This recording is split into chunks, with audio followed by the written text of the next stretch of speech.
우리 아이들 보게 되면요, 우리 남자와 여자, 남학생과 여학생이 서로 사귀기로 결정했습니다. 그럼 우리는 오늘부터 1일이다 이렇게 얘기를 합니다. 우리 1일이다라는 것은 사귄 지 1일 됐다, 2일 됐다 이렇게 얘기를 하는 거거든요. 그러면 그때부터 두 사람은 이제 커플이 되는 겁니다. 그러면 이제 서로 연애 같은 걸 하는 거죠. 서로 교제를 합니다. 할 때에 그렇게 어떻게 됩니까? 그때부터는 그 모든 일거수일투족이 그 사람에 대해서 관심 갖게 되고 또 함께 하게 되고 또 같이 나누는 것을 보게 됩니다. 교제라는 것이 그거예요. 서로 공유하는 것, 공유하고 서로 함께 나누는 것입니다. 근데 오늘 본문 말씀 보니까 이방인에게 제사하는 것은 귀신과 교제하는 것과 같다라고 지금 20절에 되어 있습니다. 귀신과 교제하는 자가 되지 마기를 원하지 않는다라고 사도 바울은 얘기를 했어요. 교제라고 하는 것은 말 그대로 모든 것을 통하는 것이죠. 또 귀신은 우리 인간에게 경배받기를 원하는 그런 영적인 존재입니다. 왜 그러냐면 우리가 잘 보게 되면 예수님께서 공생애를 하기 전에 마귀가 예수님을 시험하잖아요.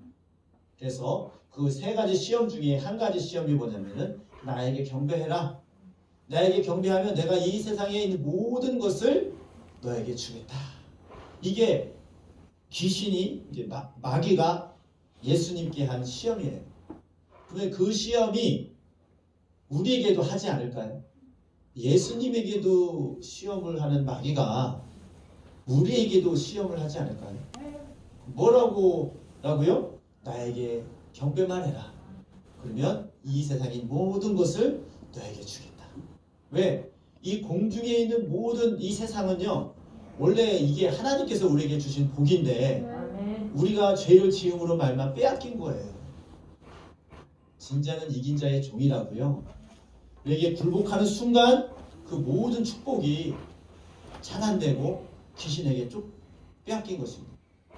그래서 귀신은 말합니다. 야, 나한테 경배해. 나에게 절을 해. 그러면 내가 좋은 것을 주게. 세상의 것을 줄게. 이게 오늘날에도 그러한 시험이 있습니다. 우리 설날이 되거나 우리 명절이 되면은 참 안타까운 것이 있습니다. 하나님께 감사해야 되고 하나님께 예배해야 되는데 제사를 다른 말로 말하면 예배거든요. 지금 우리는 지금 하나님께 제사하는 거예요. 이렇게 예배 드리는 자체가 제사거든요.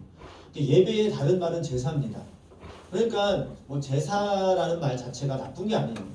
하나님께 예배. 우리 뭐 제사 드리러 가자. 하나님께 제사 드리러 가자. 똑같은 말입니다. 예배하러 가자. 똑같은 말입니다. 하나님 앞에 경배하고 하나님께 감사해야 될 우리의 영혼들인데 그것이 사단이 하나님께서 하나님께 받을 그 영광을 사단이 가로채가지고 우리를 하나님과 멀어지게 만드는 것이죠. 그러면 귀신이 경배를 받으면 뭐라고 말하죠? 이 세상의 모든 것을 너에게 주겠다. 너에게 편한 것을 주겠다 말했습니다. 우리 당장은 그런 것 같아요. 왜냐하면요. 제사 드리는 집 보게 되면요. 특히 이제 하나님을 믿는 사람과 믿지 않는 사람이 이렇게 좀 약간 좀 다툼이 일어납니다. 제사를 드리자 말자. 그래서 보통 사람들은 말합니다. 가정의 평화를 위해서 내가 양보해야지. 이렇게 말하는 사람이 있습니다. 당장은 뭐 분란이 일어나지 않기 때문에 좋은 것 같아요. 그런데 이 귀신과 함께 짝을 대서 교제하기 순간, 즉 제사 지내며 귀신에게 경배하는 순간 그때부터 귀신의 종이 되는 거예요. 왜냐하면 진자는 이긴 자의 종이기 때문에 순간 제사를 지내는 순간 귀신에게 엎드리고 경배하는 순간 그때부터 그 집안에서 귀신 역사가 일어나기 시작합니다. 귀신이 주인이니까요. 그 귀신은 집에 와서 뭐를 하느냐? 죄를 짓게 만들고 병들게 만들고 저주가 임하여서 결국은 그가 죽어 지옥에 가는 그러한 역사가 일어나기 시작합니다. 아프지 않은 사람이 아프기 시작하고요. 정신적으로 맑았던 사람이 정신이 혼란하게 만들고요. 그리고 또 사이가 좋았던 사람들이 의가 상하게 되는 그런 역사가 일어납니다. 귀신이 이 땅에 온 목적, 귀신이 우리 가정에 들어와서 온 그런 모든 목적이 무엇이냐? 강도와 같다고 했어요. 강도. 우리의 것을 빼앗으려고, 하나님께서 우리에게 주시는 그 은혜와 사랑을 빼앗으려고 귀신은 온 것이라고 말씀하고 있습니다. 우리 디모데후서 4장 1절 한번 찾아볼까요? 디모데후서 4장 1절, 우리가 잘 아까 성경 때도 많이 얘기하시는 말씀인데 한번 찾아서 읽어보도록 하겠습니다.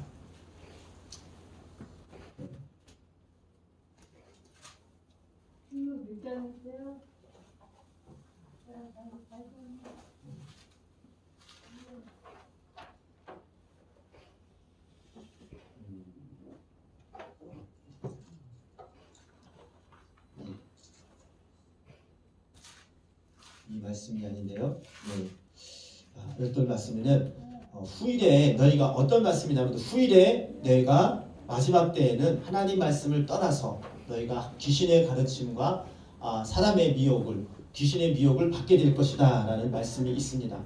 그 말씀을 통하여서 보게 되면은 이 귀신의 가르침과 사람의 미혹을 따르게 된다는 그런 말씀이 무엇이냐? 결국은 귀신의 가르침을 따라간다는 것이죠. 사람의 가르침을 하나님의 가르침을 따라가는 것이 아니라 귀신의 그런 가르침을 따라가게 되는 그런 역사가 마지막 때에 많이 일어난다는 것이죠. 옛날보다 현대에 이르러서 많은 질병들이 생겨납니다. 예를 들면은 병원이 많아지고 의사가 과하게 발달하면은 사람들이 더 아프지 않고 더 건강하게 또 행복하게 살아야 되잖아요. 근데 병을 고칠 수 있는 기술이 발달함과 동시에 또 무엇이 또 생겨나느냐? 새로운 질병들이 또 생겨납니다. 그러니까 병을 고칠 수 있는 기술이 늘어나는 것만큼 새로운 병이 또 생겨나요. 우리가 이 코로나 백신도요, 백신을 만들잖아요. 그 백신을 만드는 그 시간보다 돌연변이가 생겨서 다른 그 바이러스가 생기는 속도가 훨씬 빠릅니다. 우리가 지금 코로나 백신을 지금 개발했잖아요, 그렇죠? 급하게 해가지고 막 임상 실험도 못했지만 막 급하게 백신을 맞습니다. 그래서 가끔 가다가 부작용도 일어나고 그럼 코로나를 이제 우리가 좀 이제 백신이 나왔으니까 괜찮겠지 생각했는데 또 오미크론이 생겼잖아요. 그럼 오미크론에 대한 또 백신을 또 만들어야 됩니다. 그러면 그것을 만들 때 되면은 또 다른 바이러스가 생겨납니다. 무슨 얘기냐면은 아무리 의학이 발달하고 병을 고치려고 하는 그런 것을 기술이 개발되어도 새로운 질병이 일어나는 그런 속도를 따라가지 못한다는 거예요. 그러니까 옛날보다는 그 질병이 더 다양해지고 더 많아진다는 모습입니다. 그것을 고치고 대비하는 그 기술의 속도보다도 질병의 속도가 더 빨라진다는 거예요. 자, 질병에만 그렇습니까? 우리 영적인 부분도 그렇습니다. 우리가 하나님 앞에 더욱더 붙들고 주님께 나가야 되는데 영적인 이런 문제들이 더 발생하게 됩니다. 그래서 현대의학의 모든 질병의 근원이 무엇이냐? 거의 정신적인 병이 많아집니다. 옛날에는 못 먹고 못 살아서 어디가 아프다, 또 어디가 암이다 이런 것들이 참 많은 질병이 많았어요. 그런데 현대의학이 되면서부터 어떤 질병이 많이 생기느냐? 정신병, 그리고 정신분열증, 그리고 우울증, 또 그 신경성 어떤 병, 신경성 위염이다, 신경성 관절염이다, 다 신경이 들어가는 거예요. 신경성이 앞에 들어있거든요. 그건 뭐냐면 전부 다 정신적인 그런 약간 문제가 관련된 겁니다. 여러분, 신경성 위염이라는 것은 신경을 많이 쓰니까 위염이 생기는 거예요. 신경성 장염이 있다는 것은 이 장염은 그 원인을 모르니까 그냥 앞에 신경성을 붙이는 거예요. 원인이 없어요. 왜 이런 질병이 들어왔는지. 왜? 신경을 많이 써서 그렇다. 바꿔서 말하면 정신적으로 또 어떤 그런 육체적인 문제가 아니라 알 수 없는 정신적인 영적인 문제가 있기 때문에 질병이 온 것이다 라는 것이 앞에 신경성을 붙이는 거예요. 우리가 아픈데 이유가 뭐 있습니까? 신경을 많이 써보세요. 소화가 안 돼요. 신경성 위염이 되는 거예요. 배가 아파요. 괜히 이유가 없이 배가 아파요. 왜 배가 아프냐? 잘못 먹어서 그런가? 아니요. 신경을 많이 쓰다 보니까 배가 아픈 거예요.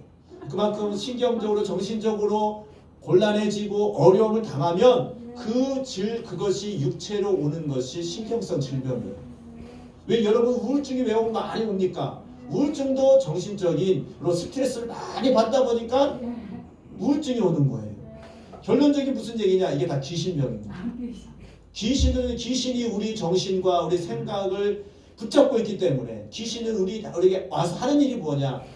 우리의 정신과 우리의 육체와 우리 모든 것을 약하게 만들고 질병들게 만들고 결국은 하나님께서 주시는 그 복을 누리지 못하게 하여서 그들이 결국은 죽어 지옥에 가게 하는 것이 귀신의 목적입니다.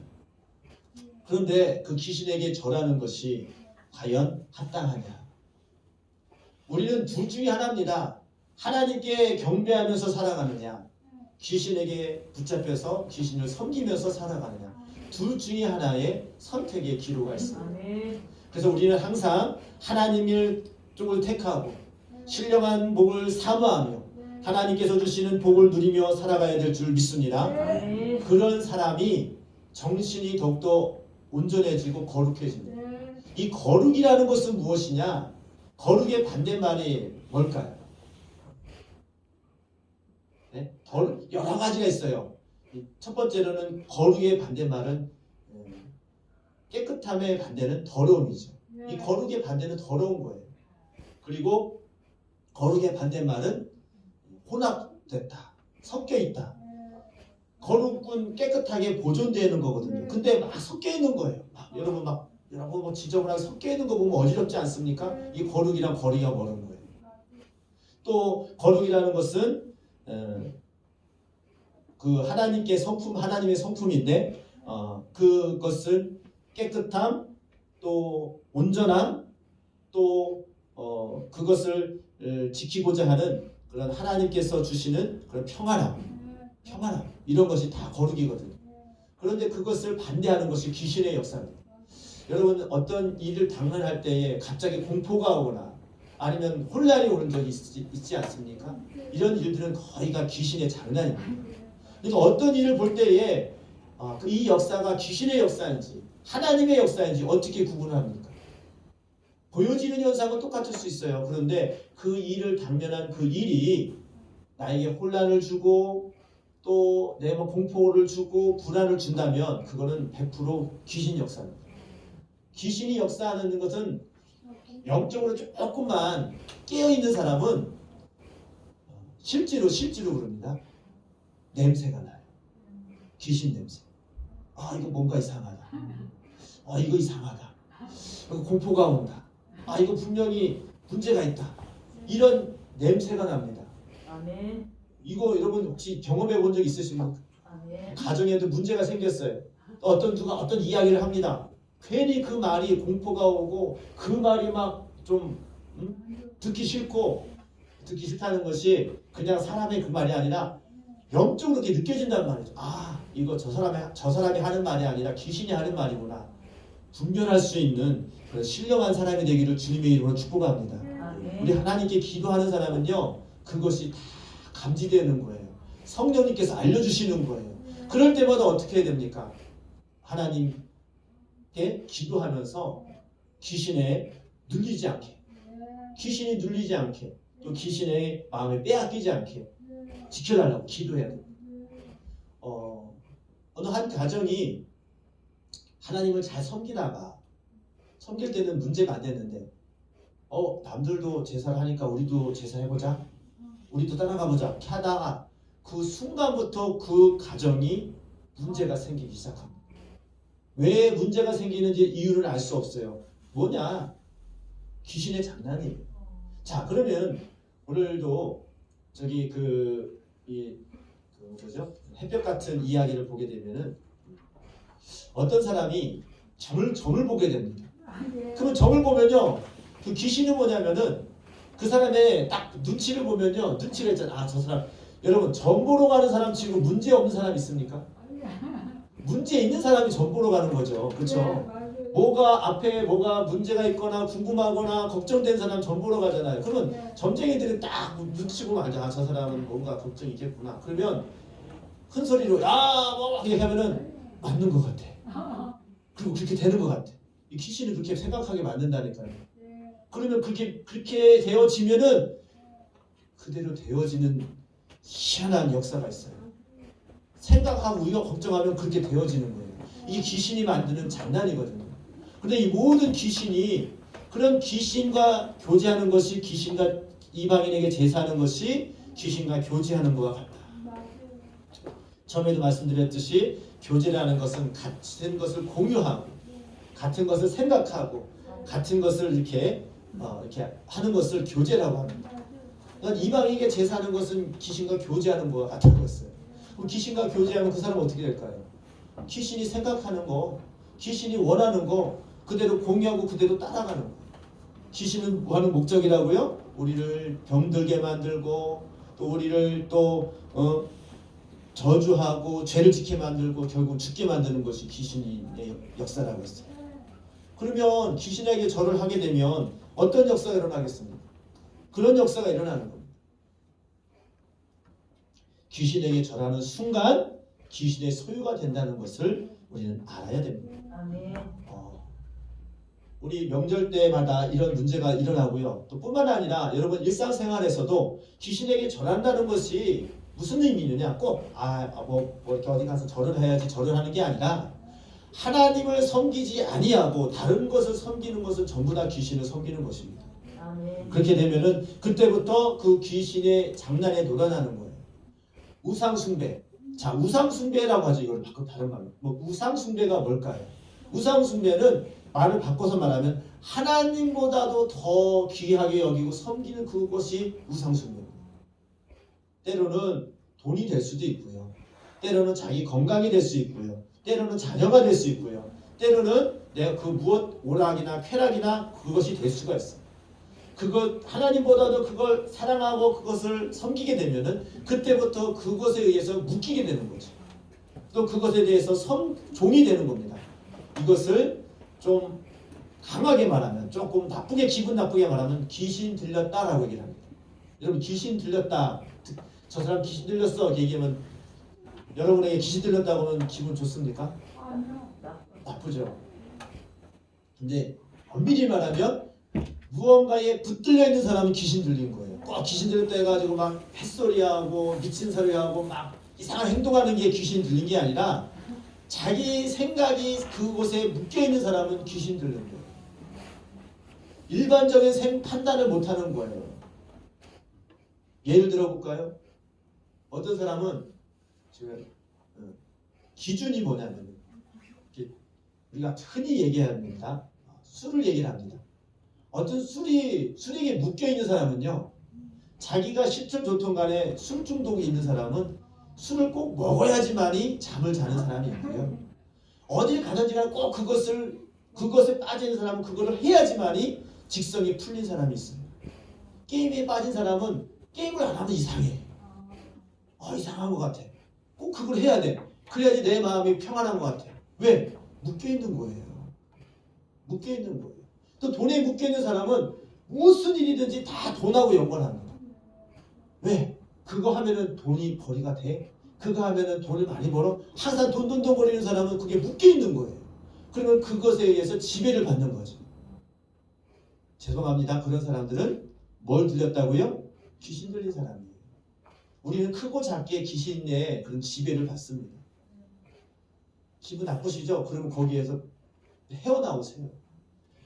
내가 돈을 지배하고 내가 예를 들면 게임이라든가 술이라든가 내가 지배하고 내가 주인이 돼가지고 그거를 제어하고 다스리는 것이 아니라 그 무언가가 나를 다스리는 거예요. 그러면 내 의지로 움직이는 것이 아니라 그것에 의해서 움직여지는 그런 비참한 하수인 역할을 하게 되는 것이죠. 근데 그 목적 그것이 되어서 되는 결론은 무엇입니까? 결국은 하나님을 잊어버리게 만들고 죄를 짓게 만들고 병들게 만들고 저주받아서 죽어서 결국은 지옥 가게 만드는 그런 귀신 역사에 놀아나는 것입니다. 여러분 이 설날을 맞이해서 가족 친지들 모이잖아요. 여러분 귀신에게 그 가정의 주도권을 빼앗기겠습니까? 아니면 하나님께서 주인이 되셔서 그 가정이 복을 받고 정말 하나님께서 기뻐하시는 믿음의 가정, 거룩한 가정을 만들어 가겠습니다. 그 선택은 여러분에게 달렸습니다. 그래서 모일 때마다 참 좋은 것이 가정 예배를 드리세요.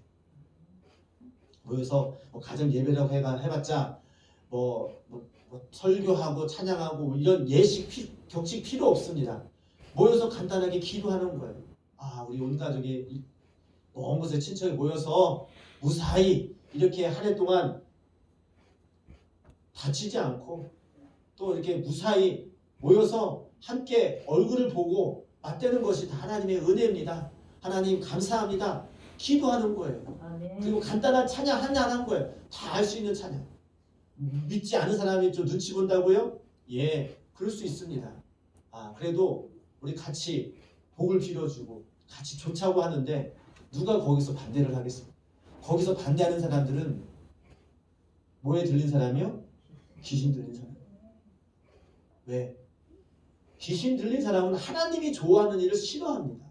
잘 보게 되면요, 희한하게 뭐냐면요, 평상시에는 잘 이렇게 좋았다가 하나님만 얘기하면 화내는 사람이 있어. 왜 그럴까요? 귀신이 그러는 거예요. 귀신은 하나님을 싫어해요. 왜? 하나님의 역사가 일어나고 귀신의 예수 그리스도의 복음이 증거되는 곳에는 귀신은 떠나가야 되기 때문에 어둠은 빛을 좋아할 수가 없어요. 빛 대신 예수 그리스도를 선포할 때에 어둠은 싫어해요. 그렇기 때문에 하나님의 말씀, 하나님의 그 놀라운 은혜를 선포할 때에, 아니 평상시에도 그랬으면은 이해가 돼요. 그런데 평상시에는 막 기분 좋았다가 예수님 얘기만 하면 안색이 변하는 사람, 하나님만 얘기하면 화를 내는 사람, 이건 분명 100% 귀신의 역사예요. 왜? 아까 말씀드렸죠? 귀신은 예수님 하나님을 싫어해요. 그 이름이 나오면, 그 이름이 역사하면 귀신은 자기 정체가 드러나는 거예요. 여러분, 귀신이요, 나는 귀신이다 이러고서 귀신이 들어옵니까? 그러면 누가 귀신을 좋아해요? 귀신은 아주 예쁜 아가씨처럼, 멋있는 남자처럼 아주 우리가 보기 좋게 온다니까요. 귀신이 뭐라고 말합니까? 나한테 경배해. 그러면 내가 이 세상에 있는 모든 좋은 것을 내가 줄게. 얼마나 달콤합니까? 한번 눈만 감고, 찔끔 눈 감고 귀신에게 절하면은 다 준다는데, 여러분 마음속에 그러한 만약 유혹이 있다면 하나님을 배반하지 말고 마귀를 대적하시기를 주님의 이름으로 축원드립니다. 마귀를 대적하라, 그러면 너희를 피하리라 말씀하셨어요. 한번 하는 게 어려워요. 처음 하기가 어려워요. 처음 하기. 근데 한번 믿음을 가지고 담대하게 선포하면 굉장한 역사가 일어날 줄 믿습니다. 하나님 말씀이 증거되어진 그곳에는 하나님께서 역사하실 줄 믿습니다. 그러면 그 가정이 변화되기 시작해요. 여러분, 가정을 사랑합니까? 친척을 사랑합니까? 그러면 그 귀신 들린 그 사람이 약한 게 아니에요. 귀신이 약한 거죠. 귀신만 쫓아내기만 하면 그 가정은 하나님께서 복을 주시는 가정, 하나님께서 지키시고 함께하는 가정이 되어질 줄 믿습니다. 그럼 믿음을 갖고 있어야 돼요. 할렐루야. 그럼 믿음을 가지고 선포하시기 바랍니다. 선포하는 게까지가 어려운 거예요. 그까지, 그게 믿음이에요. 입으로 시인하여, 주를 시인하여 구원을 받는다고 했잖아요. 내가 입을 시인하여 구원을 받는다고 했는데 그 내 믿음뿐만 아니라 우리 여러분 가정도 입으로서 선포할 때에 하나님께서 역사하실 줄 믿습니다. 속으로 생각하는 거랑 입으로 뱉는 거랑은 천지 차이입니다. 속으로 생각하지. 아, 우리 이러면 안 되는데, 이러면 안 되는데 생각하잖아요. 근데 말을 안 했어요. 그러면 거기서 끝나요. 근데 그것을 생각한 것을 입으로 토해낼 때에 하나님께서 역사하십니다. 할렐루야. 하나님의 말씀, 말 그대로 하나님의 말씀은 말이에요. 말. 하나님의 말씀으로 선포되어질 때에, 하나님의 말씀으로 증거되어질 때에 그때 하나님이 역사하시는 거예요. 속으로 생각한다고 다 누가 다 알아듣고 막 다 회개하고 그럽니까? 아니요. 전하는 자가 있어야지 그걸 들을 때에 회개하는 역사가 일어나듯이 우리 하나님 말씀이 선포되어질 때에 여러분 가정과 여러분 모든 그런 질병들이 주님의 말씀으로 인해서 떠나가게 되고 고침받게 되는 줄 믿습니다. 예수님께서도 공생애 하실 때에 모든 질병과 또 모든 것들을 이렇게 물칠 때에도 속으로 생각으로 안 하셨어요. 저 영혼 참 불쌍하구나 속으로 생각합니다. 병아 떠나가라. 예수님 속으로 하시면 그런 적 있습니까? 아니요. 불러가지고 귀신 꾸짖고 입으로 선포할 때 귀신이 나가는 거거든요. 그러니까 입으로 말한다는 것은 굉장히 큰 그런 믿음이 필요합니다. 여러분 믿음을 가지고 하세요. 기도하셔요. 이게 한 번은 안 될 수 있어요. 근데 하나님께서는 우리에게 우리 연약함을 아시니까 그때마다 그런 마음이 있다면 또 그런 담대함을 주시고 또 말할 수 있는 그런 분위기를 또 하나님께서 기회를 주십니다. 그런 기회가 있을 때에 놓치지 마시고 하나님의 이름을 선포하기를 주님의 이름으로 축복합니다. 우리 가정은 귀신을 말고 하나님을 섬겼으면 좋겠다. 우리 하나님께 기도했으면 좋겠다. 그냥 모여서 하나님께 기도하자. 우리 잠깐 동안 다 할 수 있는 찬양 하나만 했으면 좋겠다. 아니면 내가 대표로 한번 기도를 할 테니까 같이 기도로서 하나님께 영광 올려드리자. 이렇게 말하고 선포할 때에 하나님께서 하나님의 놀라운 그런 변화의 역사가 일어날 줄 믿습니다. 우리 또 다 같이 믿는 가정들은 더욱더 모일 때마다 하나님께서 주신 은혜를 생각하면서 감사드리면 얼마나 하나님이 기뻐하시겠습니까? 그래서 제가 참 여기 제 아버지도 계시지만은 참 제가 본받을 수 있었던 좋은 게 뭐냐면 명절 때만 되면 항상 예배를 드려요. 온 가족이 모였다면 무조건 누가 오면은 예배 드렸다고 또 그 사람이 가잖아요. 딴 사람이면 또 예배 드려요. 새로운 사람은 예배를 드리는 거예요. 그리고 항상 예배를 드리고 같이 이제 주님의 이름으로 헌금을 드리고 그 가족의 이름으로 여기 이모 권사님 계시지만 권사님 이름으로 감사의 예물을 드려요. 대표자니까 그 연장자 이름으로 가족의 이름으로 하나님께 감사의 예물을 드리고 하나님이 얼마나 기뻐하시겠습니까? 여러분 가정이 다 그렇게 되어지기를 주님의 이름으로 축복합니다. 여러분 다음 주에 올 때는 여러분 가정의 이름을 가지고 가정 예배 드려가지고 감사의 예물을 다 가지고 오세요. 하나님이 그 가정을 복을 내리시고 이게 얼마나 그 믿음의 가정이 하루쯤에 이루어지겠습니까? 하나님께서 복을 내리시는 그 은혜가 감사하고 또 아니면 못하면 혼자라도 드리세요. 가정을 위해서 가정의 구원을 원한다면 가정을 위해서 기도하고 누군가 마음에 많은 사람이 모여가지고 기도하세요. 우리 가정을 지켜주세요. 하나님 우리 가정에 있는 그 귀신 다 몰아내주세요. 우리 하나님께서 하나님만 섬기는 우리 가정이 되게 해주세요. 간절히 기도하세요. 그리고 그 가정을 위해서 하나님께 예물을 하면서 하나님께 예물을 드릴 때에 하나님께서 그 순간부터 하나님께서 일하시고 그 가정의 어두운 귀신은 그때부터 쫓겨가고 하나님의 놀라운 은혜가 그 가정에 임하게 될 줄 믿습니다. 우리 이 설날 명절 때마다 항상 느끼는 것이 무엇이냐? 온 가족이 다 예수님 믿고 하나님 섬기는 교회는 그나마 괜찮아요. 그렇지 않은 가정 할 때마다 여러분 이 예배를 끝나고 이제 돌아가셔서 일가 친척을 만날 것인데 돌아가서 분명한 것은 우리 가정이 하나님께 복받는 가정이 되었으면 좋겠다. 근데 안 믿는 사람은 그렇게 얘기해도 싫어할 사람 있습니까? 복받는 가정이 되기를 원하는 거예요. 그러면 우리 가정이 하나님을 섬겼으면 좋겠다. 내가 기도할게. 내가 기도하고 있어. 보통은 그런 말 했을 때 화를 내는 사람은 별로 화를 안 내는 것이 정상이죠. 그럼에도 불구하고 화를 내면 그건 진짜 귀신이었어요. 아니 복을 주고 있다고 하는데 하나님께서 왜 화를 내요? 여러분 지혜롭게 하시고 담대하게 주님의 이름을 선포하기를 주님의 이름으로 축복합니다. 그러면 주님께서 일하십니다. 여러분 오늘부터 작정하시고 집에 가셔서 하나님께 기도하세요. 하나님 우리 가정의 주인이 되어 주셔서 귀신에 묶여서 고통당하고 저주받고 언제까지 우리 가정이 질병으로 고통에 받겠습니까? 또 그런 죄악으로 고통받겠습니까? 이제 그 귀신이 다 주님의 이름으로 쫓아내고 하나님께서 통치하시고 하나님께서 보호하시고 하나님께서 복을 주시는 그런 가정이 되어 주옵소서. 기도할 때에 주께서 기도를 들으시고 응답하실 줄 믿습니다. 이 시간 여러분 가정 속에 또 그런 만약에 불신자가 있다면 여러분 가정을 위해서 기도하시고 또 만약에 다 믿는다면 하나님 그동안 함께 하시며 감사합니다. 앞으로도 믿음 지켜주시고 하나님을 잘 섬길 수 있는 그런 믿음의 가정 되어 주옵소서. 이렇게 간구하는 시간을 갖도록 하겠습니다. 이 시간 주여 삼창하시고 기도하도록 하겠습니다. 주여 주여